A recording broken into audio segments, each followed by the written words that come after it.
Assalamu alaikum. Wa alaikum salam. Sanda zuwa Hajji. Yawa barka dai. Ina Bilkisu? Tana ɗakin kira miki ita ne? Kira min ita.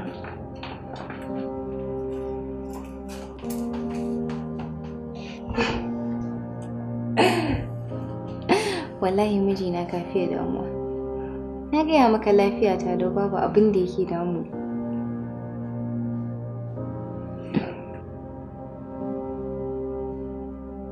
Dama abin da yake cikin ciki yana magana ne?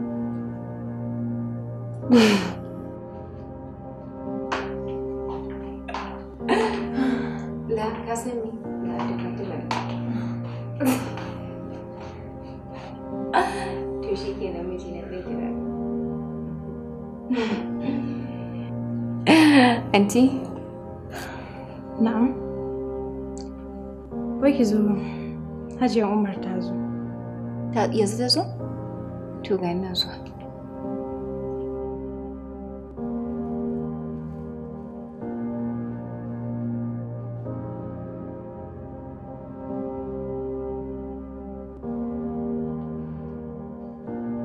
Assalamu alaikum. Wa alaikum salam. Ga ta nan zuwa. Me zan kawo miki? A'a, ba na buƙatar komai.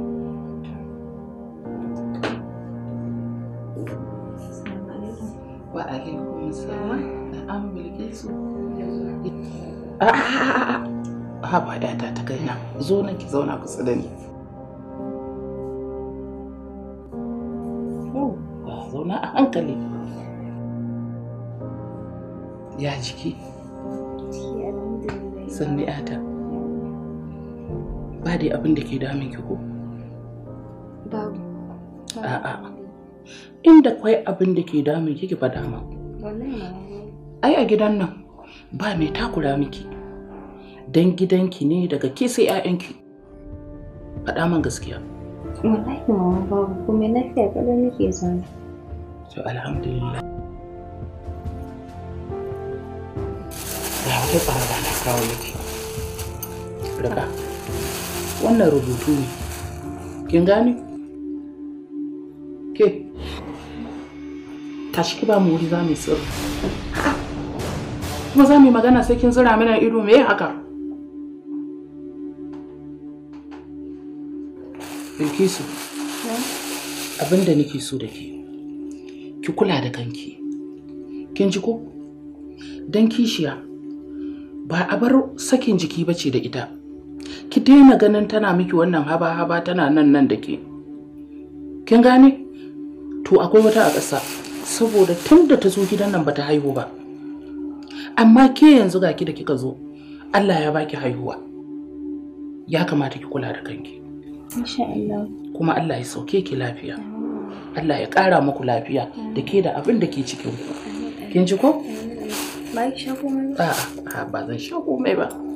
To ma in ma yaushe zaki iya wani abu, ita kuma ina za ta ban wani abu in ci.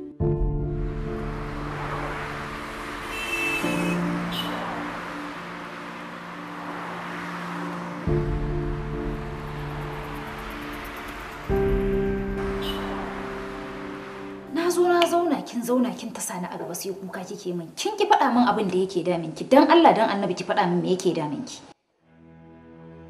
Dole ne kuka zule saboda duk abin da yake faruwa a gidan nan ya ja kaina.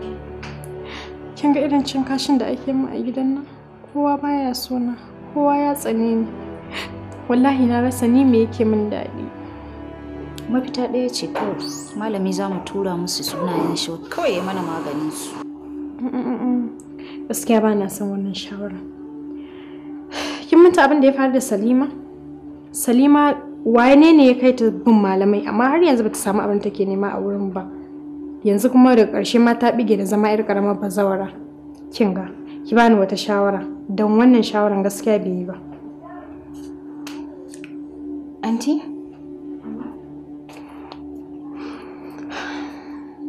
Na'am? Abincinki ne yake kamawa shine in ce bari zo in gaya miki. Wallahi na manta da Allah ki taimaka ki sauke mu.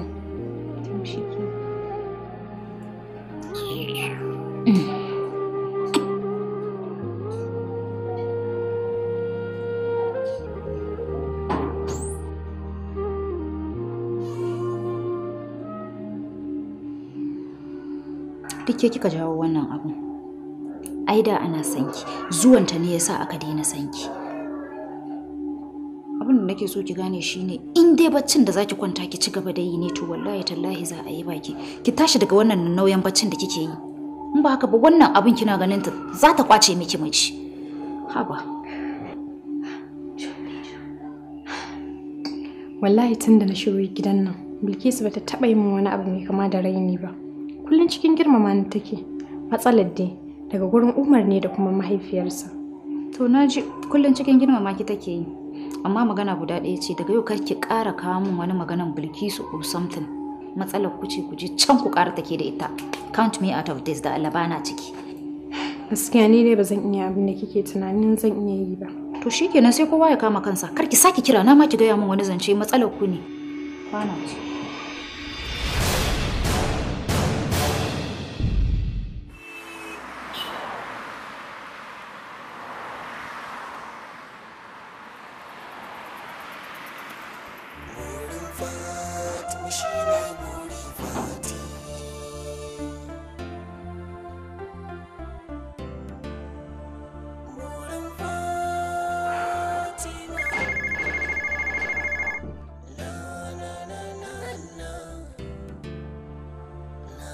Hello Bilkisu? Cikin ne? Ah, okay, ga nan zuwa. Ya dai? Bilkisu ne ba ta da lafiya. Kuma ina ganin kaman cikin ne.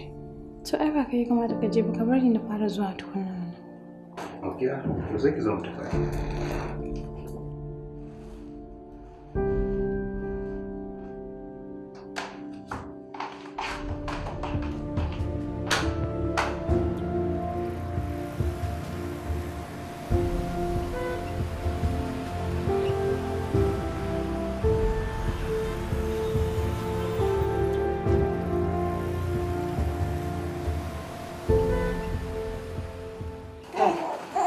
Wallahi yaron nan kama yake da ubansa sak.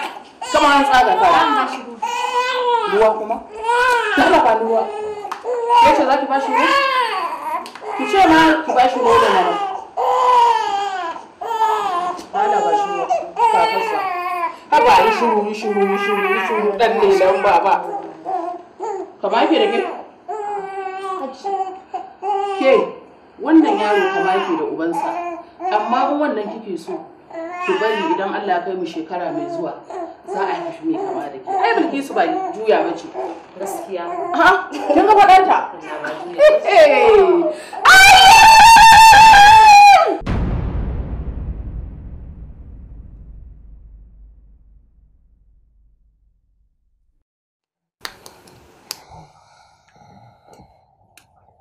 Yawwa. Clap for yourself. Umar. Ta Allah ina son mu yi magana da kai. Ina jin ki lafiya da ku?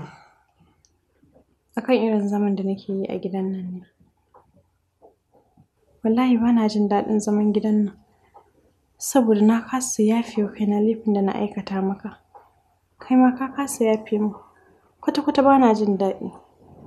Wallahi ba na kallon kaina a matsayin matar gidan nan. Ina kallon kaina a matsayin 'yar aiki. Karki da ni kuma ya wuce a wurina. Kunya ne?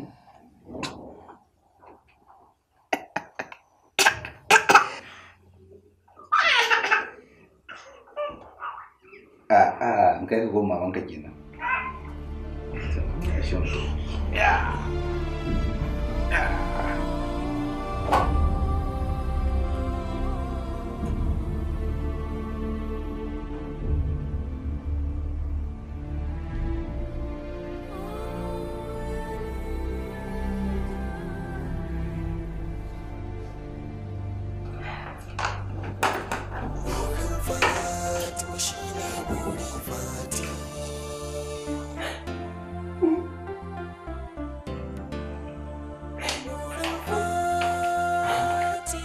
Fatima, me yake haka?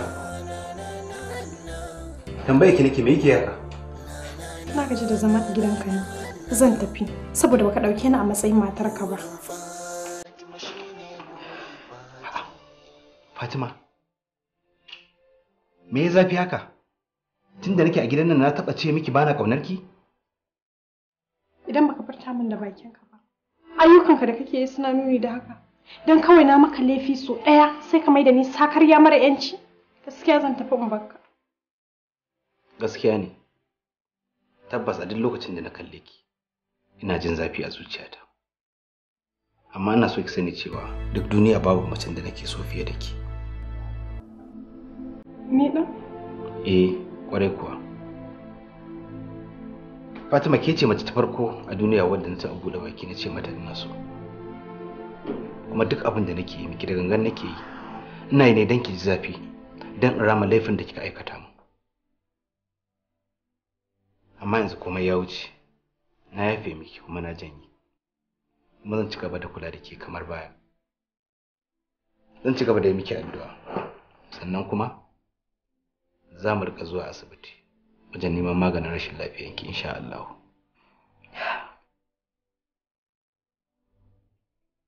Na gode mijina. Na gano wayanki yanzu. Dama kin yi haka ne don ki gwada ƙarfin jam'iyyar ki ko?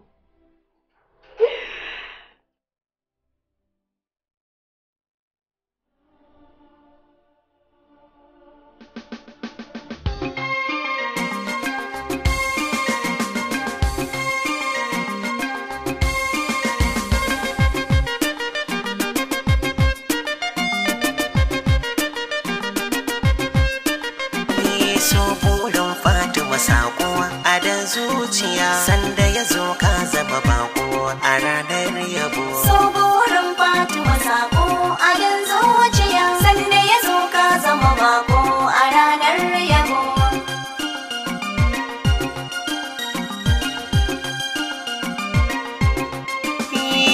Kin yi kira karke gaban zo ba, ban ga ma'aika miki sako ba.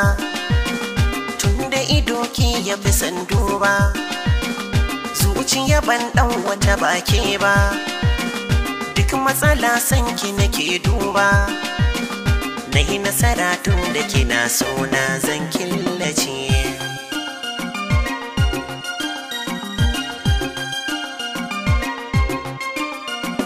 Na yi ɗamarar kyautata sakona, buɗe zakata a jazance na,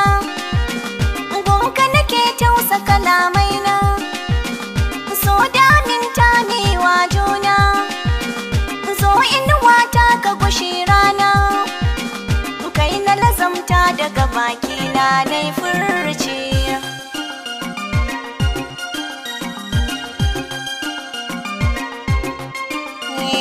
Nai ɗamara zan yi dumta mikitawa, mi nasara kar bege ya kurewa, ki fara'a daɗa ƙauna ta yalwa, kin wuce sa'a da adan nan na kurewa, kin mini da'a ni zan baki kulawa, ki ci nasara ta riƙon ƙauna dace.